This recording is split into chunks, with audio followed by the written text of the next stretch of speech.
Life Extension Vitamin D3. At ngayon, ating pakinggan si Bernardo Bailoses. May problema sa prostate. Gusto lang po namin, sir, ma-confirm kung kumusta na po yung karamdaman po ninyo ngayon, sir. Talagang okay na talaga ang pakiramdam ko kasi ang Life Extension Vitamin D3, nagamot talaga niya yung prostate ko. Talagang hindi na masakit. Ang sa akin lang, ginamintain ko. So nakatulong ba talaga yung Life Extension Vitamin D3 at yung mga Opo. products ng Life Extension sa inyo? Opo.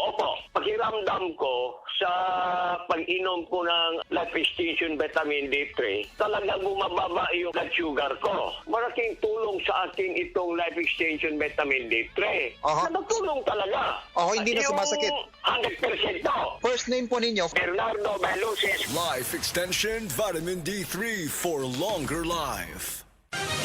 Mga kapanyawan, si Leonora Santos, diabetes. Miinom ng Sed Panyawan Coffee Mix. Ang sugar ko minsan 200 sa umaga. May something 180, nagre-range sa ganyan. Pero nito pong nagpapanyawan coffee na ako, ang baba po 134. Minemaintain ko po yung panyawan coffee. Hindi na po tumataas ng ganong kataas. Ako po yung si Mrs. Leonora Santos. Dito po ako sa Pasig, Metro Manila. 69 years old. Basta tatak Sed Marketing, tatak kining magaling.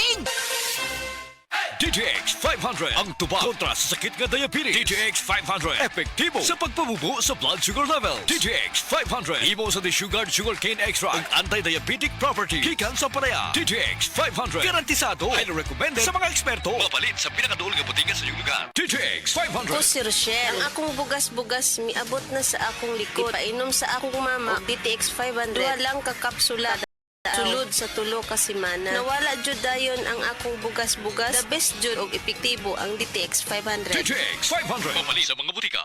Basta sakit sa atay, magining. Ako si Joel, 38 anyos. Pipila ka buwan ang milabay, nakamatikod ko nga nagilo na akong panit og mata. Sige, og sakit akong tiyan, talira ko malipong. Nagpa-laboratory ko og ingon si Dr. Valiente nga taas akong SGPT. Aduna ko'y hepatitis. Tungod kay hilig ko moinom og birog alak, gisulayan nako ang giling og sa pipila lang ka semana dako nakaayo ang kabag-ohan. Salamat sa yiling. Basta sakit sa atay, magining. Ang giling mapalit sa mercury ug mga suking botika. Mahalagang paalala, ang giling ay hindi gamot at hindi dapat gamitin panggamot sa anumang uri ng sakit. Usa ka Evangeline Cañete ang makapamatuod nga siya naulian ug ang iyang bana nga si Amado miubusad ang blood sugar count. So kadyod pag-apply sa kumbana, sir, or ako sa iya ha, nakuha yun nga nagyod sa ka-usaban. Taas di ang sugar sa mga asawa sa 11.7. Kagon? Karon nagkuan mi atong miaging semana pod 7. Karon 6 na lang jud na ang result. Uning baba. Baba na. Gikat mo ko diha. Magparagis bila-bila herbal capsule na. Sa Paragis Bila-Bila, dili na ka mag-agwanta pa.